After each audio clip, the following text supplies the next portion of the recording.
வணக்கம். திசைகளின் 10 மணி செய்திகள். 13வது மலிச திட்டத்தின் கீழ் பூமி புத்ராக்களுக்கு மிகப்பெரிய ஒதுக்கீடு. 13வது மலிச திட்டத்தின் கீழ் பூமி புத்ராக்களின் செலவினத்திற்கு மிகப்பெரிய தொகையை அரசாங்கம் ஒதுக்கீடு செய்துள்ளதாக பிரதமர் டத்தோஸ்ரீ அன்வார் இப்ராஹிம் இன்று நாடாளுமன்றத்தில் தெரிவித்தார். நாடு சுதந்திரம் பெற்றதிலிருந்து பூமி புத்ராக்களுக்கு மிகப்பெரிய தொகையை அரசாங்கம் ஒதுக்கீடு செய்திருப்பது இதுவே முதல் முறையாகும் என்று பிரதமர் குறிப்பிட்டார். 13வது மலிச திட்டத்தின் கீழ் புத்ரா 35 எனும் 2035ஆம் ஆண்டுக்கான பூமி புத்ரா பொருளாதார உருமாற்று திட்டத்தை அரசாங்கம் அறிமுகப்படுத்துகிறது. பூமி புத்ராக்களின் பொருளாதாரத்தை வளப்படுத்துவதற்கு அரசாங்கம் கொண்டுள்ள தீவிர முயற்சி மற்றும் ஈடுபாடு திட்டங்களில் புத்ரா 35 எனும் திட்டமும் அடங்கும் என்று பிரதமர் விளக்கினார். இந்த 13வது மலிச திட்டத்தில் பூமி புத்ரா சமூகத்திற்கு ஒதுக்கப்பட்டுள்ள நிதியை காட்டிலும் குறிப்பிட்ட சமூகத்திற்கு ஒற்றுமை அரசாங்கம் அதிக தொகையை ஒதுக்கியுள்ளதாக கூறப்படும் குற்றச்சாட்டை பிரதமர் அன்வார் மறுத்தார். வாழ்க்கை செலவின உயர்வால் பாதிக்கப்பட்ட பெரும்பான்மையான மக்களுக்கு அரசாங்கம் தொடர்ந்து முன்னுரிமை அளிக்கிறது என்று அவர் கூறினார். சீன புதிய கிராமங்களுக்கு அதிக ஒதுக்கீட்டை வழங்கியிருக்கும் ஒற்றுமை அரசாங்கம் பூமி புத்ரா சமூகத்திற்கு எதுவுமே ஒதுக்கவில்லை என்று கூறும் எதிர்க்கட்சியினர் நாடாளுமன்றத்தில் தாம் தாக்கல் செய்த அறிக்கையை இன்னும் படிக்கவில்லை என்றே தோன்றுகிறது என்று அன்வார் குறிப்பிட்டார். அறிக்கையை படிக்கவில்லை என்றால் முதலில் படித்துவிட்டு வாதத்தை முன்வைக்குமாறு எதிர்க்கட்சி எம்பிக்களை அவர் கேட்டுக்கொண்டார். தொழிலாளர் சேமநிதி வாரியமான இபிஎஃப் சந்தாதாரர்கள் மத்தியில் மாதாந்திர ஓய்வூதிய திட்டம் அமல்படுத்துவது மீதான ஆய்வு தொடர்ந்து நடைபெற்று வருவதாக 2வது நிதி அமைச்சர் டத்தோஸ்ரீ அமீர் அம்சா அசிசான் தெரிவித்தார். அந்த திட்டத்தை மேலும் ஆக்கப்பூர்வமாக அமல்படுத்துவது குறித்து மிக விரிவான முறையில் ஆராயப்பட்டு வருகிறது. இது தொடர்பாக இபிஎஃப் வாரியத்துடன் பேச்சுவார்த்தை நடத்தப்பட்டு வருவதாக அவர் குறிப்பிட்டார். இந்த திட்டத்திற்கு அரசாங்கம் கொள்கை அளவில் ஒப்புக்கொண்டுள்ளதாக குறிப்பிட்ட அமீர் அம்சா, மாதந்தோறும் பென்ஷன் தொகை கிடைப்பதைப் போல இபிஎஃப் சந்தாதாரர்களுக்கு மாதாந்திர ஓய்வூதியத்தை வழங்க இத்திட்டம் வகை செய்யும் என்று அவர் விளக்கினார். நாடாளுமன்றத்தில் இனத்துவேஷ தன்மையில் கேள்வி எழுப்பிய பரிக்கத்தான் நேஷனல் பெண்டாங் எம்பி அவாங் அஷிம் மீது நடவடிக்கை எடுப்பதா இல்லையா என்பது குறித்து மக்களவை சபாநாயகர் தான்ஸ்ரீ ஜொஹாரி அப்துல் முடிவு செய்யவிருக்கிறார். 13வது மலிச திட்டத்தில் பூமி புத்ராக்களுக்கு குறிப்பிட்டு சொல்லும் அளவிற்கு எதுவும் ஒதுக்கப்படவில்லை என்று கூறி இன்னொரு மே 13 கலவரத்தை கொண்டு வருவதற்கு அரசாங்கம் முயற்சிக்கிறதா என்று நேற்று மக்களவையில் மிரட்டல் விடுத்த பெண்டாங் எம்பி அவாங் அஷிம் மீது நடவடிக்கை எடுக்கப்பட வேண்டும் என்று ஜெலுத்தோங் எம்பி RSN ராயர் வலியுறுத்தியிருந்தார். நாடாளுமன்ற நிலையாணை விதியை மேற்கோள் காட்டி RSN ராயர் கொண்டு வந்துள்ள பிரேரணை தொடர்பில் தாம் முடிவு செய்யவிருப்பதாக சபாநாயகர் தான்ஸ்ரீ ஜொஹாரி தெரிவித்துள்ளார். தனது 2 மகன்களின் சொத்துக்கள் குறித்து பேசியுள்ள பிரதமர் டத்தோஸ்ரீ அன்வார் இப்ராஹிமிற்கு முன்னாள் பிரதமர் துன் மகாதீர் முகமது பதிலளித்துள்ளார். தனது 2 மகன்களை விசாரணை செய்த மலேசிய ஊழல் தடுப்பு ஆணையமான SPRM எந்த சமயத்திலும் அவர்களின் சொத்துக்கள் சட்டவிரோதமாக சம்பாதிக்கப்பட்டவை என்று கூறவில்லை என்று துன் மகாதீர் வாதிட்டார். அது மட்டுமின்றி தனது மகன்களான தான்ஸ்ரீ மொக்சானி மற்றும் மிர்சான் ஆகியோர் தங்கள் சொத்து விவரங்களை அறிவிக்கப்பட்டதில் SPRM மனநிறைவு கொள்கிறது என்று அந்த ஆணையத்தின் தலைமை ஆணையர் தான்ஸ்ரீ அசாம்பாக்கி அறிவித்திருப்பதாக துன் மகாதீர் குறிப்பிட்டார். மொக்சானியின் சொத்துக்களின் மொத்த மதிப்பு சுமார் 1 பில்லியன் ரிங்கெட் என்றும் அவரின் தனிப்பட்ட சொத்து மதிப்பு 316 பில்லியன் ரிங்கெட் என்றும் அறிவிக்கப்பட்டுள்ளது. மிர்சான் சொத்துக்களின் மொத்த மதிப்பு 246.2 பில்லியன் ரிங்கெட் என்றும் தனிப்பட்ட சொத்துக்களின் மதிப்பு 120 மில்லியன் ரிங்கெட் என்றும் இதற்கு முன்பு அறிவிக்கப்பட்டுள்ளது. துன் மகாதீரின் 2 புதல்வர்களின் சொத்துக்கள் நியாயமற்ற சட்டவிரோதமாக சம்பாதிக்கப்பட்டவை என்று நிரூபிக்கப்பட்டால் அவற்றை அரசாங்கத்திடமே திருப்பித் தர வேண்டும் என்று கடந்த வாரம் பிரதமர் டத்தோஸ்ரீ அன்வார் கூறியிருந்தது தொடர்பில் துன் மகாதீர் இன்று எதிர்வினையாற்றியுள்ளார். கிடா குலிம் சாலையிலிருந்து புக்கிட் மர்தஜம் நோக்கி செல்லும் வழியில் நிகழ்ந்த சாலை விபத்தில் குலேம் புக்கிட் பசாரை சேர்ந்த 39 வயது யோகீஸ்வரன் ராமசாமி என்பவர் மரணமுற்றார். இந்த சம்பவம் இன்று காலை 9:25 மணியளவில் நிகழ்ந்தது என்று குலேம் மாவட்ட போலீஸ் தலைவர் சூப்பரிண்டென்டன்ட் ஜுல்கிஃப்லி அசிசான் தெரிவித்தார். மிதிவண்டியில் சென்ற யோகேஸ்வரனை ஹீனோ ரக லோரி மோதியதாக கூறப்படுகிறது. பலத்த காயங்களுக்கு ஆளான அவர் சம்பவ இடத்திலேயே மாண்டார்.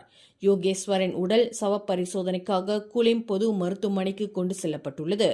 இந்த விபத்து 1987 ஆண்டு சாலை போக்குவரத்து சட்டத்தின் கீழ் விசாரணை செய்யப்பட்டு வருவதாக சூப்பரிண்டென்டன்ட் ஜுல்கிஃப்லி அசிசான் தெரிவித்தார். உள்துறை அமைச்சின் கீழ் உள்ள இலாக்காக்களின் 11 அதிகாரிகள் மற்றும் ஊழியர்கள் பணியிடம் மாற்றப்பட்டுள்ள நடவடிக்கையானது லஞ்சத்தை துடைத்தொழிக்கும் வியூகமாகும் என்று அதன் அமைச்சர் டத்துஸ்ரீ சைஃபுடின் நசட்டியோன் இஸ்மாயில் தெரிவித்தார். அமலாக்கத்துறை ஏஜென்சிகள் மத்தியில் லஞ்ச ஊழலை வேரறுப்பது, நம்பகத்தன்மை மற்றும் நேர்மையை பேணுவது முதலிய ஆக்கப்பூர்வமான நடவடிக்கைகளுக்கு இத்தகைய பணியிட மாற்றம் அவசியமாகிறது என்று சைஃபுடின் விளக்கினார். கடந்த ஆண்டு அக்டோபர் மாதம் நாடாளுமன்றத்தில் 2025 ஆண்டு பட்ஜெட்டை தாக்கல் செய்த பிரதமர் டத்துஸ்ரீ அன்வார் இப்ராஹிம் லஞ்ச ஊழல் மற்றும் அதிகார துஷ்பிரயோகம் தலை தூக்கக்கூடிய ஆரோக்கியமற்ற அதிகார வலைகள் தோன்றுவதை தடுக்க அதிகாரிகள் மத்தியில் பணியிட மாற்றம் அவசியம் என்று வலியுறுத்தியிருப்பதையும் சைஃபுடின் சுட்டிக்காட்டினார். போர்டிக்சனில் உள்ள ஒரு சீன பள்ளியில் தேசிய கொடியை தலைகீழாக பறக்கவிட்ட சம்பவம் தொடர்பில் விரிவான விசாரணை நடத்தப்பட்டு கடும் நடவடிக்கை எடுக்கப்பட வேண்டும் என்று அம்னோ இளைஞர் பிரிவு தலைவர் டாக்டர் அக்மால் சாலே கேட்டுக் கொண்டுள்ளார். ஜாலோர் கமிலாங் கொடியை கட்டியவர் ஒரு மாற்றுத்திறனாளி என்று கூறப்பட்டாலும் கடும் நடவடிக்கை அவசியமாகும் என்று வலியுறுத்தினார். தேசிய கொடியை கட்டுவதற்கான பணி எதற்காக ஒரு மாற்றுத்திறனாளியிடம் ஒப்படைக்கப்பட்டது என்பதே தனது கேள்வியாகும் என்று அவர் குறிப்பிட்டார். இது ஒரு அரசியல் விவகாரம் அல்ல, நாட்டின் தேசபக்தி சார்ந்த விவகாரமாகும். இதில் விட்டுக் கொடுக்கும் போக்கு அறவே கூடாது என்று அவர் வலியுறுத்தினார். இதனிடையே சம்பந்தப்பட்ட பள்ளி மன்னிப்பு கோரியதால் அந்த மன்னிப்பை நாம் ஏற்றுக்கொள்ள வேண்டும் என்று கல்வியாளர் தஜுடின் ரஸ்டி கேட்டுக் கொண்டுள்ளார். 2025 ஆண்டு ஆகஸ்ட் 4 தொடங்கிய 6ஆம் படிவ மாணவர்களுக்கான புதிய கல்வி ஆண்டில் புதியதாக கல்வியை தொடங்கும் மாணவர்களுக்கு பள்ளி தொடக்க உதவி நிதியாக 150 ரிங்கெட்டை கல்வி அமைச்சு தொடர்ந்து வழங்குகிறது. பள்ளிக்கூடங்களில் மாணவர்களின் பெற்றோர் பராமரிப்பாளர்களுக்கான சந்திப்பு கூட்டம் ஏற்பாடு செய்யப்பட்டு அதன் வாயிலாக இந்த தொகை ஒப்படைக்கப்பட்டு வருவதாக கல்வி அமைச்சர் ஃபட்லினா சீடேக் தெரிவித்தார். பிள்ளைகளின் பெற்றோரோ பாதுகாவலரோ வர முடியாத பட்சத்தில் மாணவர்களிடம் அந்த தொகை வழங்கப்படும். எனினும் அதற்கான ஒப்புதல் கடிதத்தை அவர்களின் பெற்றோரிடமோ அல்லது பாதுகாவலரிடமோ பெற்றிருக்க வேண்டியது அவசியமாகும் என்று அமைச்சர் ஃபட்லினா சீடேக் விளக்கினார். மூதாட்டி ஒருவர் வீட்டிற்குள் இறந்து கிடப்பது கண்டுபிடிக்கப்பட்டது. கடந்த சில தினங்களாக அந்த வீட்டிலிருந்து துர்நாற்றம் வீசுவதை உணர்ந்த அண்டை வீட்டுக்காரர்கள் பூட்டப்பட்டிருந்த அந்த வீட்டில் ஏற்பட்டுள்ள துர்நாற்றம் குறித்து போலீசுக்கு தகவல் அளித்தனர். கிளாந்தான் கொலக்கராய் ஸ்ரீகுச்சியில் உள்ள அந்த வீட்டில் தீயணைப்பு படையினரின் உதவியுடன் போலீசார் சோதனையிட்டதில் 69 வயதுடைய மூதாட்டி ஒருவர் இறந்த நிலையில் உடல் அழுகி கிடந்ததாக தெரிவிக்கப்பட்டது. ஸ்லாங்கோர் தாமான் மலாவத்தியில் உள்ள புக்கெட் தாபோர் மலைக்கு சென்ற மாற்றுத்திறனாளி ஒருவர் வீடு திரும்பாதது குறித்து அவரை தேடும் பணி தொடர்ந்து நடைபெற்று வருகிறது.